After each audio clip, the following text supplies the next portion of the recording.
And Priya, your text message just came through on my phone. Okay, no worries.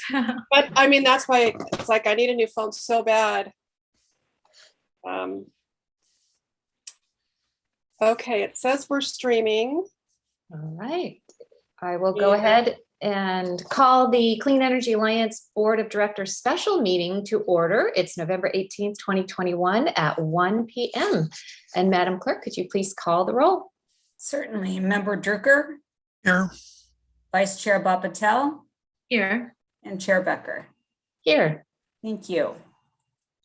All right, so I wanted to first start with mentioning that our regular general counsel is out for a few months, and we are so fortunate to have a colleague of his, Lindsay Thorson. And so welcome, Lindsay, and please jump in if you ever need to. Sometimes I won't see his hand, so please jump in whenever. Thank you. Nice to meet everybody.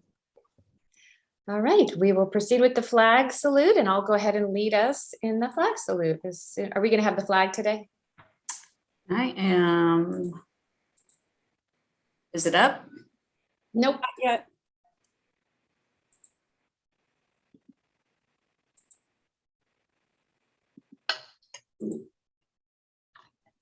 There we go. Okay. There we go. All right, ready, begin. I pledge allegiance to the flag of the United States of America and to the republic for which it stands, one nation, under God, indivisible, with liberty and justice for all. All right, any board comments or announcements?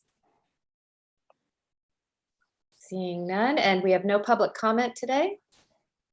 We have no public comment. All right, brings us to the consent calendar where there's 2 items. Assuming no one wants to pull an item, I would entertain a motion to move those. So moved. Second? Second. Perfect. Please call the roll for the vote. Member Drucker? Yes. Vice Chair Bob Patel? Yes. Chair Becker? Yes. Motion carries. Thank you. All right, very good. New business, item number 3. I will turn that over to our Madam CEO. Thank you, Chair Becker and board members. The item that's before you for consideration is, I think, the first step in a process that we've been looking forward to for quite some time. The board, since Clean Energy Alliance was formed, the board has been very interested in attracting its neighboring cities to join.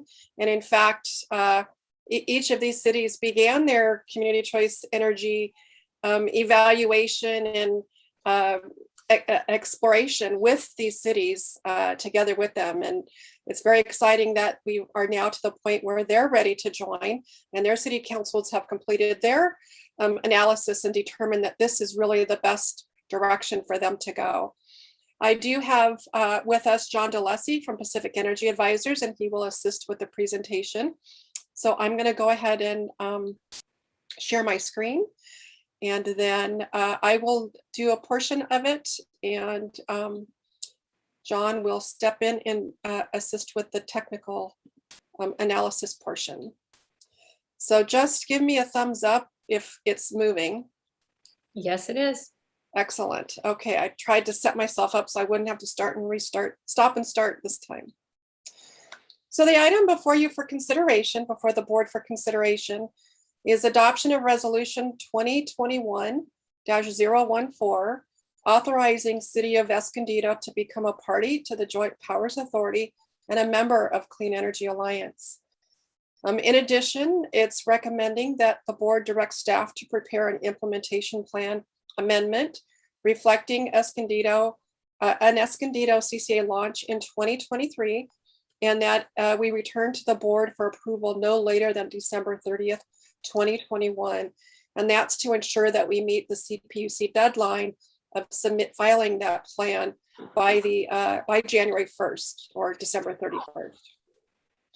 We're also recommending that the board direct staff to include the City of San Marcos in the implementation plan amendment, contingent on San Marcos adopting an ordinance establishing a CCA program through CEA by the time that we return.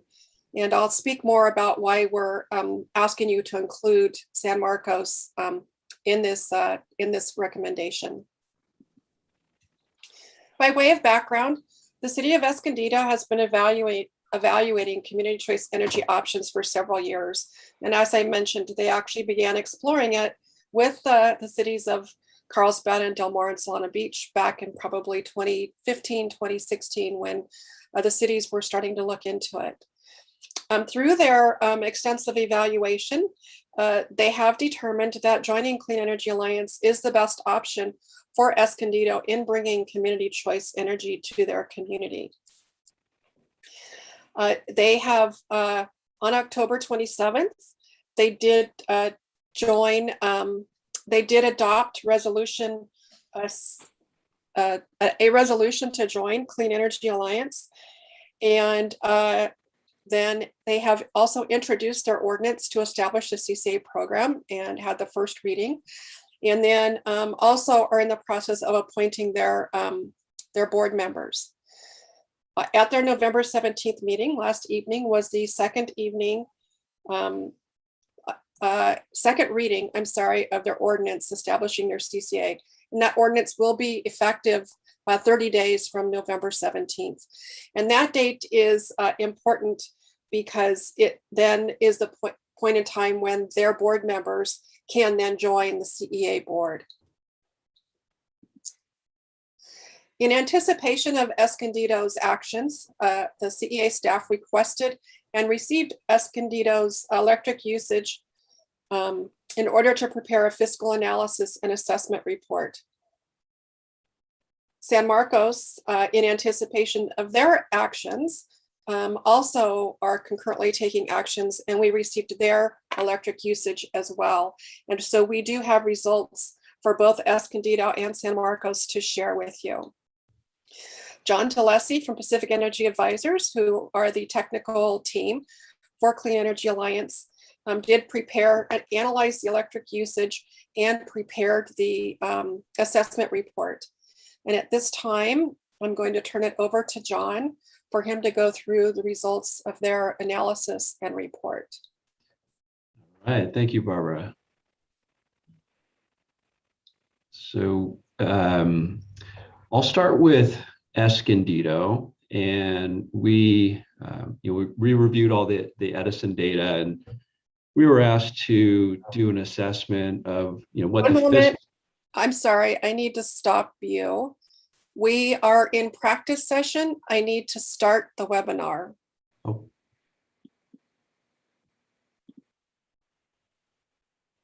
Okay.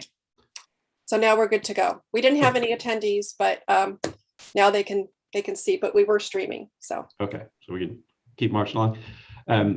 So starting with Escondido, we were asked to perform a fiscal assessment, really what's the financial impact to CEA of bringing on the customers in the city of Escondido, as well as what are the resource implications in the sense of how much extra load would need to be served, and what that means from just a resource perspective. So this table is just showing a summary of the bundled service customers, the electric customers in the city. So bottom line, about 56,000 customer accounts potentially, and a peak demand of about 125 megawatts. If you look on the little bar charts to the right, you can see how that size compares to the current CEA customer base. It's almost equivalent, really. It's a similar number of customers. You're currently at about 58,000, so you'd be potentially adding 56,000. And then from an energy perspective, it would be about an 85% increase in annual energy sales. So certainly not inconsequential, just looking at the city of Escondido alone. And then if we flip to the next one, we're going to kind of cover Escondido and San Marcos at the same time. John, let me stop you for 1 second on that slide. See at the bottom there, I think, is that a mistake where you put SDCP retail sales? That is absolutely a mistake. Okay. I apologize for that. That's just Everything else is correct, I'm assuming. correct. Yeah. Okay. That's just a typo. Yeah. Same typo here, so sorry. In terms of the city of San Marcos, here it's about 36,000 electric accounts, bundled service accounts, and a peak demand of about 80 megawatts. So yeah, another sizable potential increase in load. Taken together, it would be, if both cities were to join CEA, it would be over a doubling of the size, about 2.5 times the number of customers and load. So, congratulations if this goes forward. This would be tremendous growth for you. So then, in terms of some of the major assumptions in our analysis, the earliest possible start date, if the implementation plan was submitted by the end of this year, which is the plan, earliest possible start date would be January of 2023. We found through the pro forma modeling that it would be optimal from a financial perspective to enroll those customers starting in April. So that's what we've assumed in terms of timing. And then for participation assumptions, we made the assumption that you would have a 90% participation rate, or otherwise, the other side of that would be a 10% opt-out rate. That's probably conservative. In all likelihood, opt-out rates will probably be a bit lower than that, consistent with what you've experienced to date. But I think for a planning assumption, this is a conservative assumption. The revenues, the incremental revenues here assume that CEA maintains its rates at a 2% discount to SDG&E, so kind of a similar rate structure as you have today. Where by the time we get to 2023, there would be a maintenance of that relative rate to SDG&E rates. And then for the incremental cost of serving the load, we looked at current market prices. So what it would cost today to buy all of the power supply, including the requisite renewable energy, the resource adequacy capacity, all the other sort of products that are required to serve the customers at the current CEA portfolio specifications. And then we also looked at the just incremental costs. So there's incremental costs associated with billing customers. There are incremental service fees that are assessed by SDG&E. So we really took into account what are the incremental revenues and what are the incremental costs to get a sense of what the fiscal impact would be to the organization. Go to the next slide, please. And so here they are we'll start with Escondido again. We're showing for the first 3 fiscal years, the fiscal year ending 2023, that's only 3 months, because we'd have the assumption that the customers would be enrolled in April, and that year only goes through the end of June. So it might be better to focus on the middle column for a more representative year. So what we're estimating then would be that these customers would yield additional revenues of about $52.1 million, and that after netting off the cost of buying the power and the other variable costs, there would be a net operating margin of $7.3 million. And so of that, per the reserve policy, $2.6 million would be sort of slotted for a reserve contribution, and then the remainder, the $4.7 million, would be what we're calling net surplus. So, this could be used for reserves or programs or, lower rates or whatever. It's just kind of over excess funds over and above kind of your core costs plus the normal reserve contribution. So the positive financial results here, in terms of context, in the staff report, we talk about what that is relative to the projections without the expansion, and the net operating margin it's an increase of about 85%. So it's pretty much in proportion to the load growth. And if we go to San Marcos, Numbers are similar, but a little smaller. So $34 million roughly in revenue, and then netting off the various costs, we're estimating a net operating margin of 4.7 million per year. And then you can see how that breaks out between reserves of 1.7 and then 3 million of net surplus. Are there any questions on these figures or how we derive them, anything like that? Okay. So then just Oh, I think wrapping. we do have a question. I'm sorry, John. Sure. Go ahead, Board Member Drucker. Oh, you're muted still. There we go. So what is the assumption in terms of staffing on this? I think what staff are we going to need to add to be able to support this? Yeah. So Barbara, do you want to address that? Because I know we did, factor in some additional staff into these estimates. Do you want to comment on that, or? Yeah, so thank you for that question. So we do build in funding to increase staff. We haven't identified specific positions at this point. It's more an increase of budget to accommodate positions. And the board will be taking up a discussion of a staffing plan in early 2022 that will address the needs for the upcoming fiscal year, taking into account not only the work needed to enroll the customers, but then to support the customers ongoing from an ongoing basis with regards to programming and all of the activities related to running the organization. And do the purchases of our power supply, do they get paid based upon the amount of power that they're purchasing for us? I kind of quote a commission on that, or do they have a fixed fee no matter how much they purchase? John, do you want to respond to that, or you want me to respond? So I'm trying to make sure I've got the question. So the power supply costs are basically per megawatt hour, right? There's no percentage markup to that. We're buying power in the wholesale market.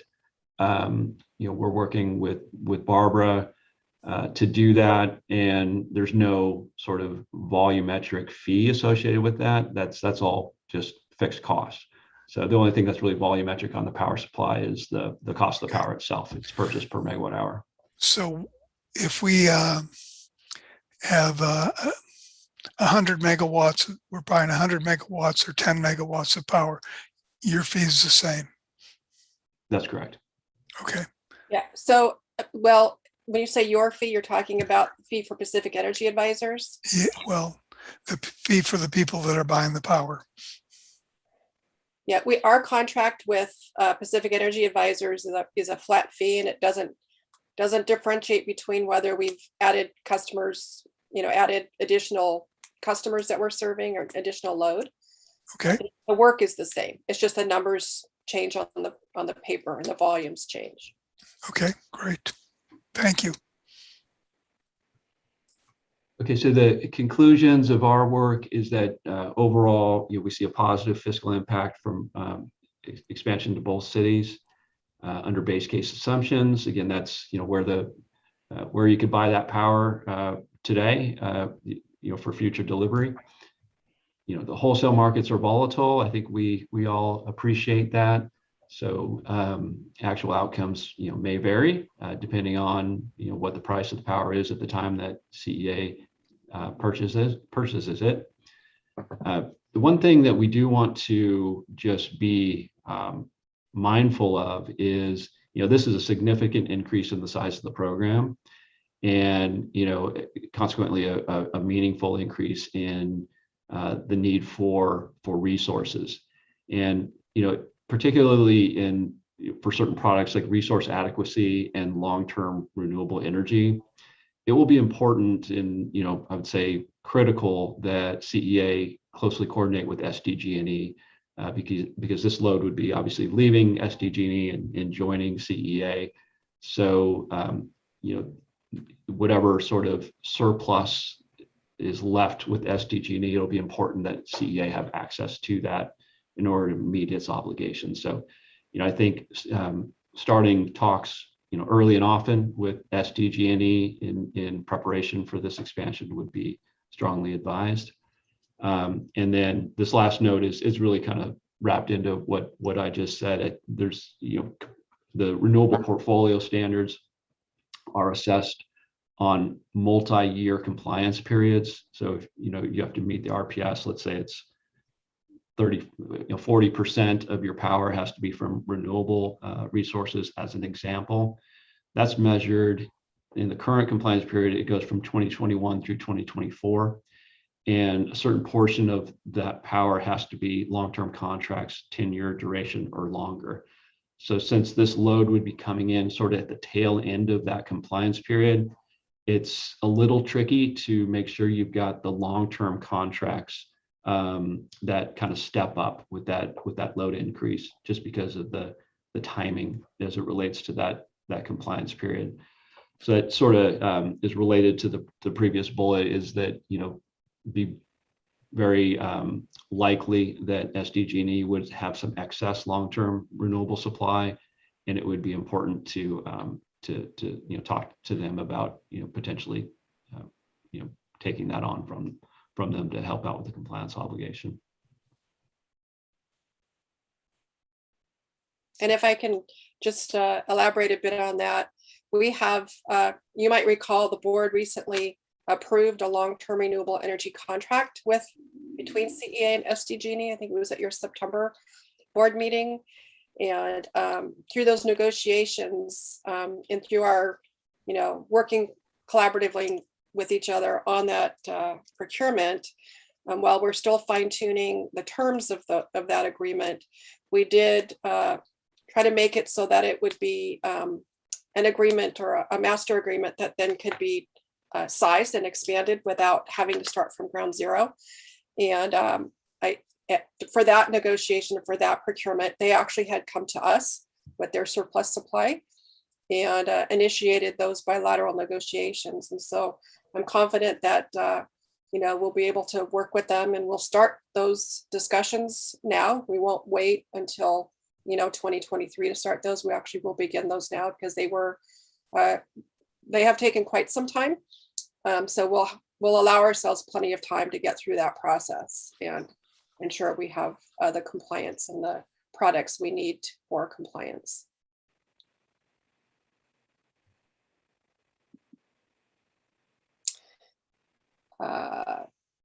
Chair Becker, you have your hand raised. Yes, Board Member Drucker. Yeah, so one of the things that we have kind of alluded to is, as the CEA gets bigger, it becomes harder to get into the marketplace because you've got to buy so much. And while we're small, it makes it a little bit easier. When do we hit that?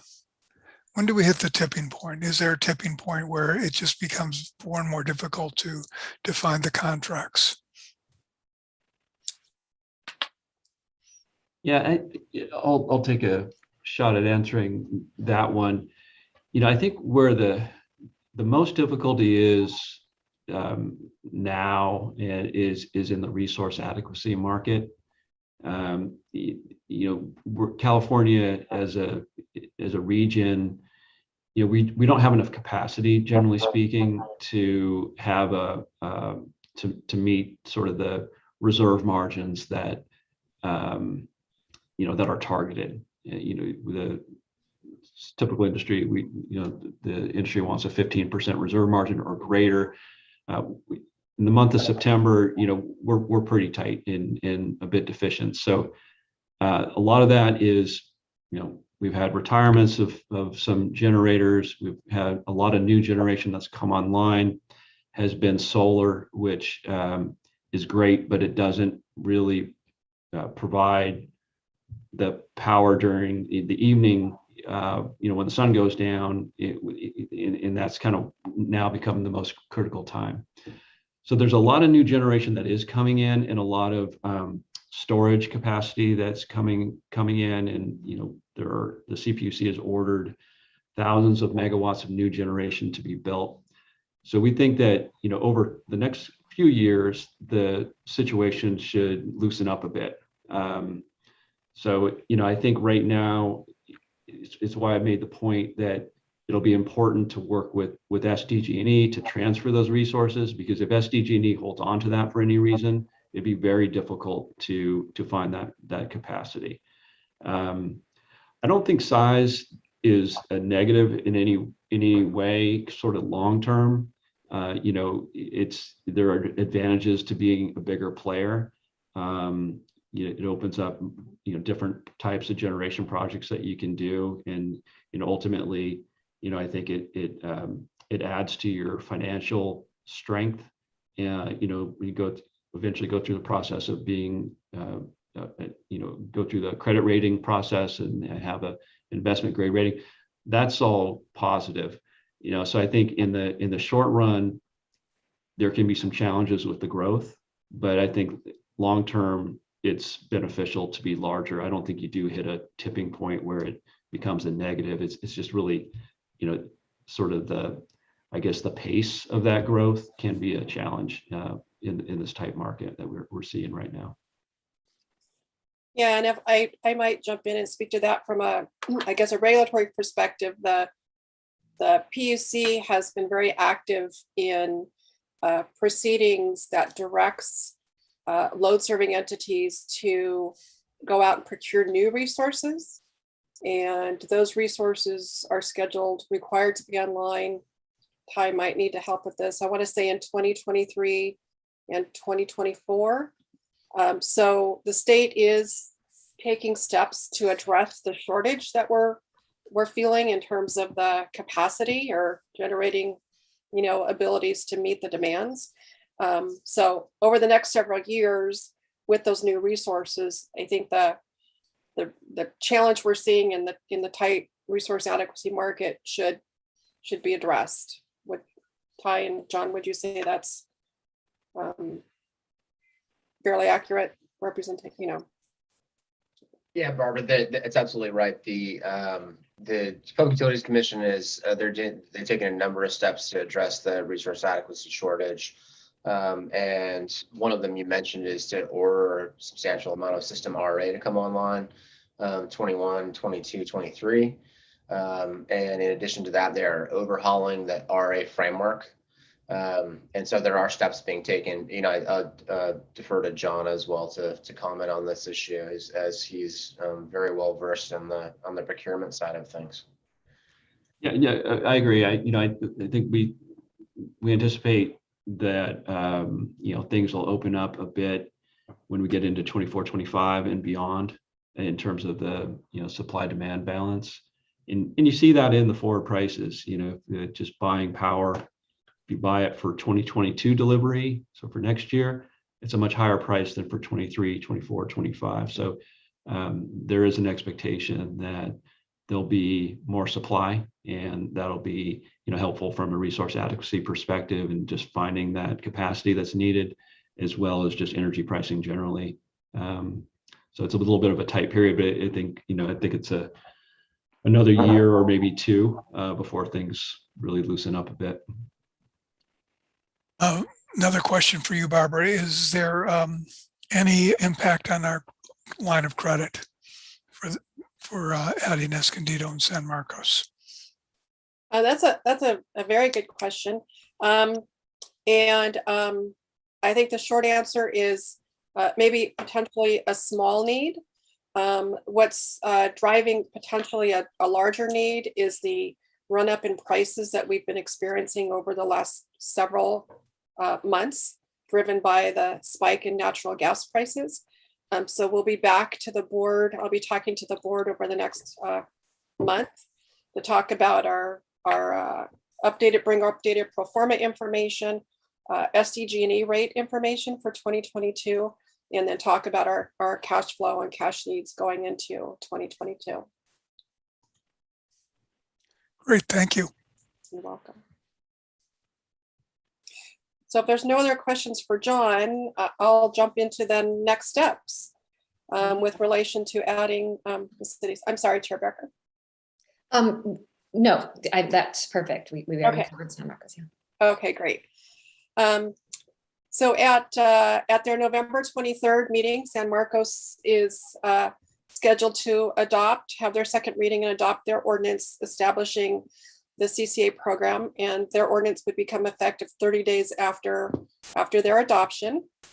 The December 17th special meeting that the board just approved setting is for the purpose of swearing in the Escondido board representatives and approving San Marcos joining CEA. So we'll take the same actions for San Marcos at that meeting that we're taking today for Escondido. And then at our December 30th meeting, and I apologize for having a meeting right in the middle of the holiday season there. We'll try to make it as short as possible. But it is our regularly scheduled meeting, and we will have for the board's consideration approval of the implementation plan amendment. And that is the only regulatory required step that's needed to expand CCA service into these new cities. And we'll have Ty and his team on standby that once it's approved, they will then take the necessary steps to file it by the CPUC. And then that starts the clock in terms of CPUC review and approval of the expansion. So that concludes our presentation, and I will stop the sharing, and I will turn it back to Chair Becker, and we're here to answer whatever other questions the board may have. All right. Council comments, questions, discussion? I would just move approval of resolution number 2021-014, authorizing the city of Escondido to become a party to the JPA and a member of the CEA. Okay, I'll go ahead and second unless Vice Chair one. Oh, I did. Maybe it didn't come through. Second. I think you were muted, but yes. Oh, okay, thank you. Second. And just 1 second before we call for the vote, I just really do want to express how pleased I am with all of our outreach efforts, which have now come to fruition. I mean, it's just incredible. It's a great day. Even before being on Clean Energy Alliance, when I was on the board of Solana Energy Alliance, we had the goal of expanding to any and all cities within SDG&E territory. And we knew that, you know, CCAs are the important step, the necessary step to our city as well as the states meeting their climate action goals. So having seen the transformation of going from one city in Solana Beach forming a CCA to now, I believe it's 12, including all of SDCP's cities, I think it's just such a win for all of our cities, for the environment, for the state. So I really look forward to welcoming Escondido and San Marcos and any of the other cities that would like to join us. So with that, I will call for the vote. Chair Becker, before the vote, I want to make sure that it includes all 3 of the recommended action items. Okay, is that your motion to Yes. staff recommendation? Yep. Same with second? Okay. Yes. All right, we are ready to vote. Member Drucker, Yes. Vice Chair Bob Patel, Yes. Chair Becker. Yes, Motion carries. wonderful. All right. Do any of the board members have any requests for future agenda items? You know what, before that, could I jump in just for a second? Yes, please. I had a question. When we said we were in the practice mode earlier, during that period, if there was a member of the public that wanted to submit a public comment, could they have done that during that period? They could, they have, Practice mode? there are several ways that the public can submit comments. One is orally, and then also written. They can submit them in advance written, or during the meeting, we monitor the email for written comments. But during the practice mode, if somebody had been on the line, they could have submitted a comment during that time. They would not have been while we were streaming though, and it was, the meeting was visible to the public. Anyone that was an attendee until it went to live would not have been able to raise their hand or let us know they needed to speak. Okay, in that case, under the new AB 361, anytime there's an interruption where a member of the public couldn't live submit a comment, we can't take action. So my recommendation would be that we take a vote now on the consent item agenda, just so that there's no concern. I know we didn't have anybody on the line, but just in an abundance of caution. Okay, so just move back to the consent calendar and get a motion again. And I think that was by board member. Yes, so Tucker. moved. Okay.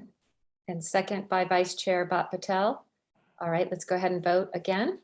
Member Drucker, Yes, Vice Chair Buckpatel, Yes. and Chair Becker. Yes, Motion carries. thank you for that. I wanted to make sure Thank we you. did that right. Okay, so let's not forget, we have another special meeting, December 17th, 2021 at 2 p.m. And that will remain virtual, and have a happy Thanksgiving. Oh, Vice Chair Bhat Patel. Yeah, I know we were in the process of doing potential future agenda items for moving back. So I was just curious, where the board stood on this, but I was hoping to propose an item for our December 17th special meeting. I know that some of our cities and other entities throughout the county are considering adopting a resolution opposing the changes to the NEM program that'll be considered by CPUC later in December. So I was just curious if we would want to do something similar at the December 17th meeting and just consider putting that on the agenda. So that was what I was hoping to bring forward. And I did ask our CEO prior to bringing this up, by the way. So she is aware that I was going to bring it up. Ty, did CEA join with SDCP to do something like that already? Chair Becker, we have not participated in the proceeding at all, if that's your question. In any way. Yeah, we did hear a report from our regulatory counsel, Ty Tosdall, on the NEM proceeding, but during that presentation, the CE board did not take any position. They just heard the report and didn't move along any further. So should the board like to, bring this up at the next meeting, we'll be happy to bring something forward, an update, and then information on taking a position. I think that would make sense. Yeah, sounds good. All right, thank you for that. Okay, and with that, if there are no other comments, we will adjourn the meeting. Thank you. Thank you. Happy Thanksgiving. Yeah, Have a enjoy happy your Thanksgiving. Thanksgiving.